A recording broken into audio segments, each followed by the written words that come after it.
So, if you like spy shows or shadowy governmental operations, you may want to check out the new series, The Night Agent, on Netflix. Now, I watched it early. Should you add it to your list? A low level FBI agent works in the basement of the White House, manning a phone that never rings, until the night that it does, propelling him into a fast moving and dangerous conspiracy. This stars Gabriel Basso, Luciane Buchanan, and Hong Chau, and it's based on a novel by Matthew Quirk. Now, I've not read that, so I'm not sure how closely this 10-episode series sticks to the source material. Now, Hong Chau, she's been having a great past several months. She was in The Menu and The Whale, playing some very formidable characters, but for drastically different reasons. In this, she's another dominant figure in the story, playing the chief of staff for the White House. Now, she's recruited an FBI agent who was entangled in a disastrous attack to then work this phone line in case it ever rings, signaling what's called a night action. Well, one night the phone actually does ring, and this then catapults him into the middle of a nefarious plot with an unknown target or targets that could end in tragedy for the safety and security of the nation. Now, Chow is pretty good in this, but sometimes she comes across a bit rigid or stiff, stifling any sarcasm or wit that she may naturally have just in order to maintain a buttoned-down governmental bigwig persona. Now, I think to allow her some leeway in the performance would have allowed her to be more personal or intimidating.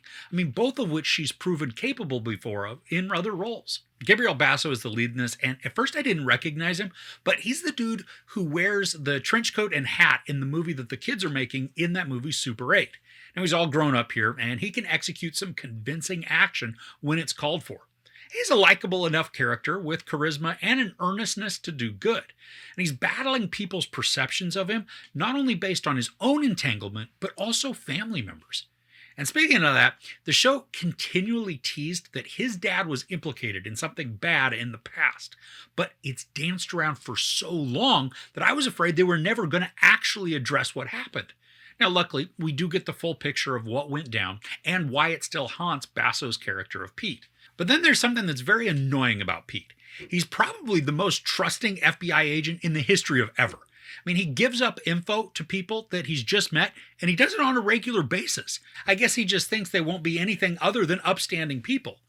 Now, Luciane Buchanan plays Rose, and the one who calls the night action desk, and she becomes intertwined with Pete. Now, she's a decent character, but there are a lot of conveniences built into her character that allow her to function and progress in the narrative without much issue. And that goes actually for pretty much all of the characters. There is a lot of plot protection in this series to enable the story to continue on and to get people from place to place quickly and easily, even if they're on the run and their photos and info are just plastered everywhere. Then there are also times when assassins, they just give up on pursuit, or people conveniently don't look one direction so that they miss the person that they're searching for. Now, some of this is fine. Other times it's annoying or laughable. There are several more characters that are introduced into the storyline, and sometimes they feel sort of out of left field, but luckily their arcs do come around and connect with the main story. And because of all this intrigue and then the time spent with the characters, even if they feel like tangents, I found myself getting sucked into the players and the storyline. Now, for some of the characters, they are enigmas and they're kept vague. Now, this intrigue can be useful for misdirection and then engaging story arcs, but because they're fairly unknown to us, it's difficult to connect with them or feel any emotion towards them. Now, when there are action sequences in this, they're typically filmed really well, not using cutaways or quick editing, but instead allowing us to see the punches and kicks and all the wrestling that just takes place in a close quarters altercation. And this made those scenes exciting and energetic, which I appreciate. But this show is one of the most American shows written for Americans that I've seen in quite a while. It is incredibly simple and obvious to a fault. The story's filled with unnatural and cheesy dialogue and interactions. The characters, they speak to each other in ways that feel contrived rather than using normal forms of dialogue. And it makes conversations awkward, laughable, or just absolutely fake feeling.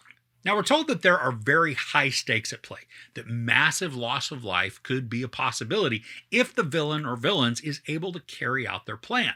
But what makes no sense is that everybody, they're just so nonchalant about personal security and being observant.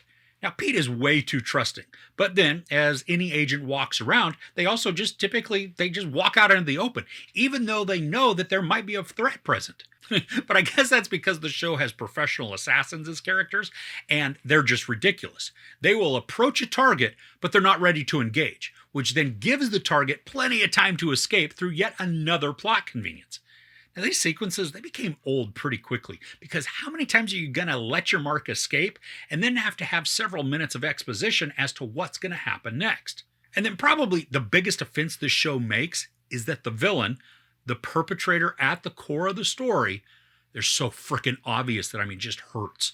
I actually paused in the first episode to say, if it's so-and-so, I'm going to be pissed. Surely they wouldn't do that, right? Well, they did. And no matter what misdirection the story may try to include, the arc and reveal becomes so lackluster due to the answers being telegraphed way in advance. So ultimately, the night agent becomes a huge waste of time thanks to having the antagonists being obvious from the very start. The show isn't a complete loss, though. The action is filmed well, and it can be exciting. I liked the charisma of some of the main cast, despite them having cheesy and unnatural dialogue. And as I said, I did get sucked into the story, despite being mad that I'd figured it all out. But from a quality standpoint, the writing is basic, there are way too many plot conveniences and character protections, plus the actions characters are forced to carry out venture into the ridiculous or unbelievable. Unless, of course, they're complete morons, and in that case, hey, their actions fit perfectly. Now, if you were a fan of the series Reacher, I think you're going to enjoy this one too. Now, I didn't like that series for many of the same reasons that this one just doesn't work for me. But if it is your cup of tea, I hope you enjoy the heck out of this and you have a great time watching. There's sex, brief nudity, a ton of profanity, and some very brutal violence. I give The Night Agent 2 out of 5 couches. So are there any spy-type government shows that you enjoy? I'd love to hear about them in the comments below. If you enjoyed this review, please give it a like. Also, don't forget to share and subscribe. I'm Chris. This is Movies and Munchies. Thanks for couching with me.